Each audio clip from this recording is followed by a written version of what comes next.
You know, I can't help myself when it comes to Halloween, right? I try, but I can't. Hey everyone, it's Cathy Zielske. Welcome back to my channel and my studio. Today, got a fun little Halloween card to share that involves die cuts and pattern paper. So if you have that Halloween pattern paper and you think, what am I gonna do with it? Stick around, I got an idea for you. That card project is coming up next. Here's a look at the products I'm going to use to create my card today. And this little spooky season 6x6 paper pad is just adorable.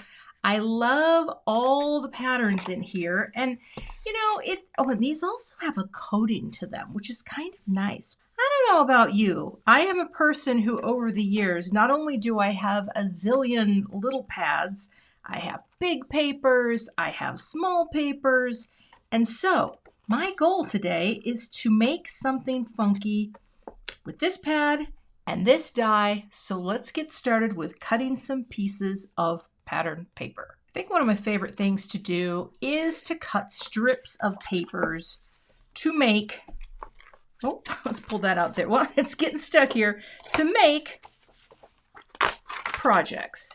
And it's such an easy way to use up some of the pattern paper that you have. I want the bats. And that is something to keep in mind. Oh my gosh, the black colors I'm loving. Oh, I think I have an idea for a monochromatic pattern. Oh, I could be wrong, but this could be so cute. Oh my gosh. Okay, here's the thing.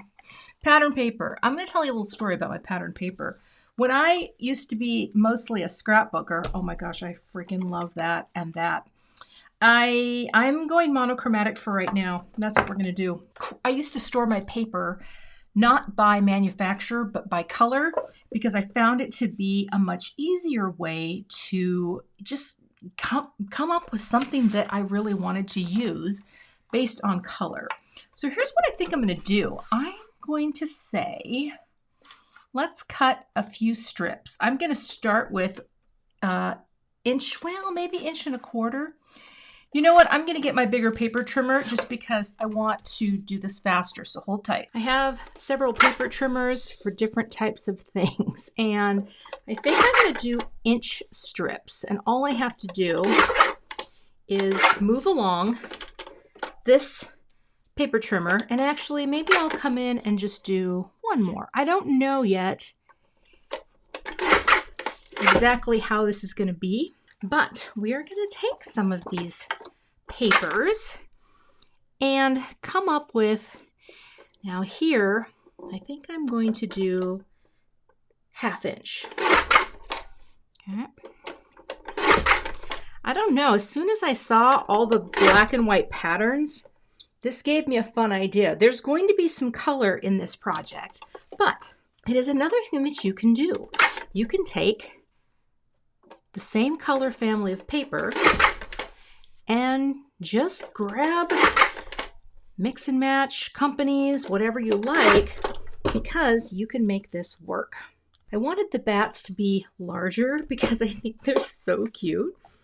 And then we have a lot of paper left over as well. All right, let's come here.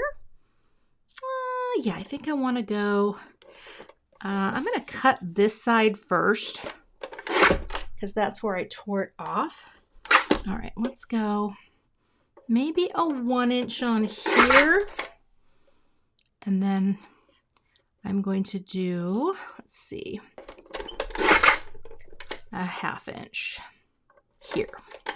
We'll just have a few, and then I think if I need more, because the only other pattern that I have is this really cool zigzag, maybe I'll do a couple just to see how this fills out my paper. Okay, set this aside. So now what I'm going to do is take a piece of cardstock and I'm going to glue all of these papers at an angle or a diagonal onto this paper. So let me put on a little music so we can speed this up.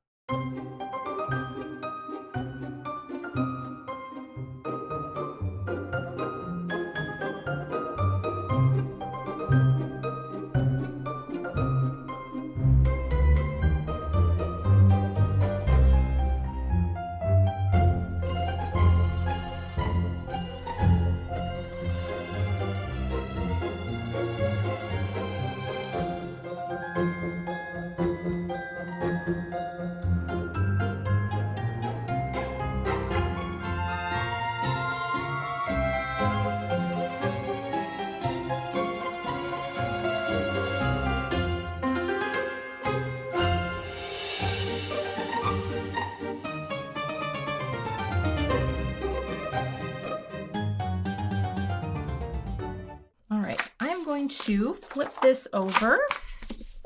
There we go. Just give a nice little press here.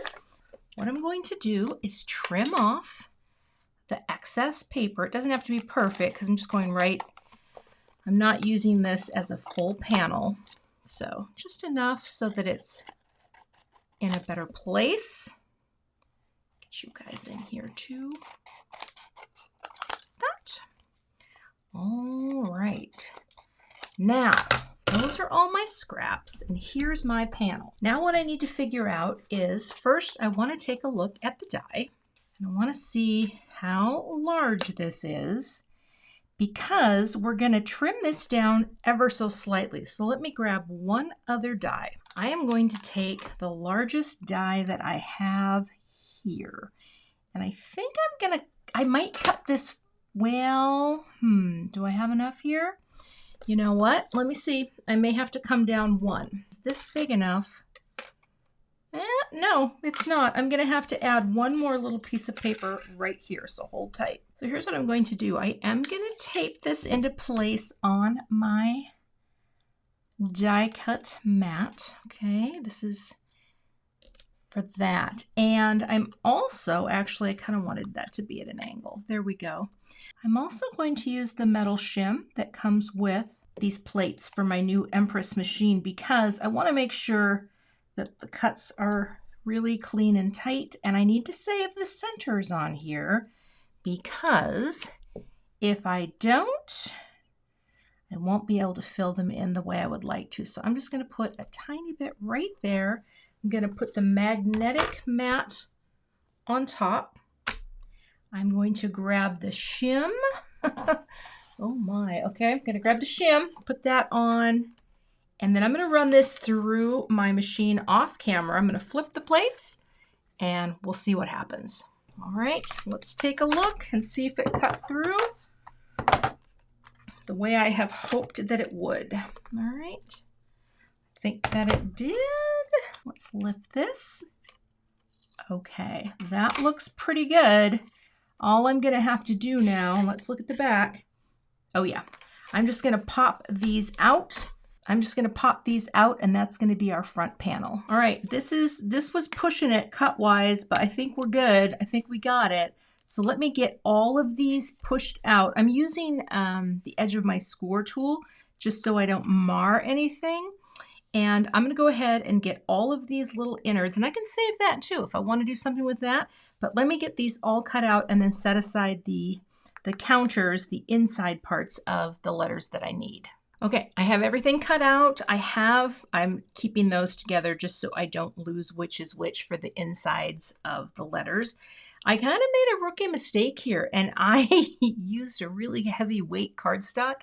I used the Neenah Classic Crest Solar White in the 110, so it was a little tricky to get out. But let me go cut some acetate, because we are going to pop some acetate on here. I think we're going to shake this thing out. I don't think we're going to make a shaker. So let me get some acetate, some double-sided stick tape, and we will continue. So this is a little bowed from all the pressure that was on it. I hope this works, but I'm going to take some of this Simon Says Stamp Tear Rific Tape and just pop this around the edges. And then I'm going to just do little bits of tape runner on the inside, because you don't need as much, but you need some, right, for holding the contact in place with the see, don't mess it up, Kath. There you go, right on the edge. Good. All right, this is kind of a freewheeling as we go, right? I really should not have put it on such heavy cardstock. And unfortunately, I can't use the insides, because as I was cutting them out, I kind of tore some of them. And that's going to happen too. All right, let's put some of you here. I'm going to tear this because it's kind of close to the edge. This should be good enough. There we go. Then what I'm going to do is just go, well, here, here. The reason sometimes I like tape runner, number one, it does hold things, right? But it also doesn't bleed or make a mess. And, well, sometimes I will do it on something else so that it doesn't you know, go through. And then I'll take a quick look because I don't want to have any of the dots kind of sticking out through the window. And that's really easy to do. You just take any kind of like a blade and just kind of scrape it away. It's pretty easy to see. I think that's going to work just fine. And now I will release these and we'll pop on our acetate. I cut a piece of acetate. This is actually the Simon Says Stamp lightweight acetate. And I cut it to be just a little smaller than 4 by 5 1/4. Oh, you can do it, Kath. There we go. And one more little friend here. And then all I have to do is line this up right on the piece. And if I get it a little off, I'm sure I can just trim a little off the edges. And that actually is going to help it straighten out too. So now I actually have, right, a window. If I want to do the shaker, I don't know yet, but I'm definitely going to make a background for this. So this is this is getting a little more involved than initially planned, but you know what? That's what happens. Now, I have all my little counters here, and counters is simply the term for the centers of the letters. And I could place the other letters back in to make a perfect placement, but honestly, it's not that hard to do. So I'm going to get some liquid glue handy, and we will pop out the centers here. Oh, that's not coming out. I didn't quite get a perfect cut. There we go. Yeah, little thick, but it's going to be fine. It's going to look great. We'll just get all of these little guys placed. And again, I'll speed up a little music because it's getting a little tedious, but that's what we do with Halloween. We go all in.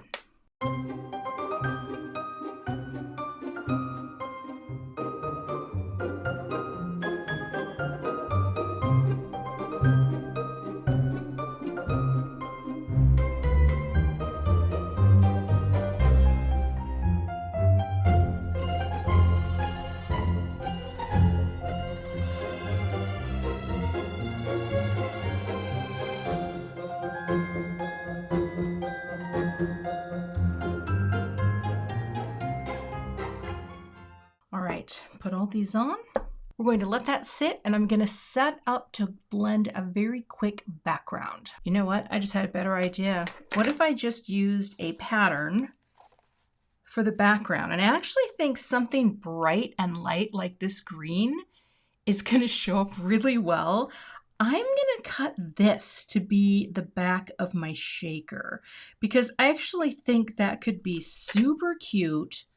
Yeah, we're going to do that. Okay, I'm going to cut this panel down and we're going to build some foam up to make a shaker. The next thing I'm going to do is put some foam tape onto the back. Now, I have this nice foam tape from Waffle Flower Crafts, and it's not sticky on the sides, and it's kind of nice for just placing this in for making a shaker. Now, I might need to use the thinner on the other side, but check it out. Boy, that is sized to fit right like that. That's pretty cool. I wonder if that's the case on the other ones too. I bet it is. Huh. Let's see. Maybe this was a thing all along and I didn't know. Let's take a look at this top one. Let's see. It's got a nice depth to it. And all you're going to do is just go up here to contain the shaker fill. It's going to be very simple, right? This is not, I don't know if this is coming across as simple right now, but it's you don't need a lot of depth to do a shaker. But on this other side, I am going to, now let's see, I might need a longer piece. Yeah, I'm going to have to use one of these. So let me figure out the measurement. I like to try to go to the size that I need whenever possible. And this is a little wider, but it should fit here just fine. I know this is riveting stuff, but this is where you seal up your shaker fill. So you don't want to There we go. You know, you want it to fit. All right, we'll just come right in here, push it, and then bring it all the way until you get right to about where you need to be. Cut it, seal it. Okay, I'm a little short. Well, if a sequin falls out, you know what I'm gonna do. Here's what I'm gonna do. I'm gonna go like this, cut a piece, and then just butt it right in here. And I just plugged the hole. Okay, so now what I need to do is find some nice sequins that are just kind of neutral, because I don't want to fill the whole thing. I just want to have enough in here. So let me grab some sequins for fill. I really like a neutral shine, and here I have, this calls for Confetti. I stock this pretty regularly, so let's see if I empty most of this out. Well, I'm not going to empty the whole thing, but I think this will be fine. And what I like to do is put the fill in. Now, some people go the other way, but I like to line my card up onto the foam itself. And this does not need to be packed, because I'm not gonna, you know, well, you know what, that's probably fine. It's just to have something in there that will shake with the cards. So let's take the backers off. And you have to be careful when you do this so you don't like flip your card or ask me how I know that. You want to hold your card down while you're taking the backers off, just so that nothing accidentally pops and gets released in a weird way. That has happened to me more times than I care to admit. Come here now. But you know what? We continue on. Even in the face of crafting disasters, we continue on. This is not what I thought I was going to set out to do, but you know what? I love cards like that. I love not having a plan. All right, come on now. There we go. I probably should take that one off, but I'm not going to risk it because I think it's too small. Now, all I have to do is very carefully, and my head might get in the way here, place the polka dot background right over the back. It's trimmed down just a little bit, so it's a little smaller than the panel. All right, press. Now there's a little exposed here, but that's okay because I'm going to glue this whole thing onto a note card. And now, oh, I think that is actually really fun. Look how cute that is. Now, do I put it on a black card or a white card? You know what? I'm going to put this on a black note card. Let me get some cardstock cut down. I've just got some Simon Says Stamp black cardstock. I'm going to score this right at 5.5. You won't see a ton of it because this shaker element itself is, well, it's pretty big. But I think this is the right call because this kind of gives it that Halloween sort of spookiness, right? And now I'm going to tape this closed just so it stays nice and flat. And then we are going to add liquid glue to the back of our shaker element to pop this up. Now I'm going to try something new today. I have the brand new glue press from My Sweet Petunia. I had used this product on my live the other day, but I didn't realize that I had it in the cradle wrong, and it caused it to clog up. But when you put the cradle in correctly, which goes into this there's a little silicone stopper in there that keeps this airtight seal. So I have filled mine with Connect glue from Gina K. And what I like about this is a really fast way to get my liquid glue onto my piece. Now I'm going a little heavier with the squeeze here, but you can go very small, but it's very quick. Now, this is just a habit that I've gotten into. Whenever I finish using it, I do wipe it off and then I put it right back into this cradle where the tip, where the tip is actually making contact. Okay, now let's make sure that's the top. This is the top. I am going to take this friend and pop it right down. And because it's liquid, I have a little bit of wiggle room as I make sure to get my nice margin of space on the edges and press. Now I didn't put any foam supporting the inside. I didn't even think to do that because I just didn't want to. But I don't think it's really that needed because let's just let this settle. I mean, you're still getting the really cute shaker aspect on this card, and look at that fun shine that's on the inside. And really, if you send this in the mail, the sequins are going to go all over the place, but you have your fun trick or treat. And that's the finished card project. This is a really easy way just to create some strips and die cut a big greeting. You can do this with your stashes of pattern paper, and you will, well, you'll make a dent in your collection. I can't say you're going to use it all up because you and I both know we probably have too much pattern paper. You can find links to all of the products I used in today's video below in the YouTube description box. If you're not a subscriber to my channel, I would love to have you, so hit that subscribe button and hit the notification bell so that you don't miss the next time I post. Thanks so much for watching and have a great day. If you like Halloween cards as much as I do, I have a few more for you to check out linked below. I'll see you in those videos.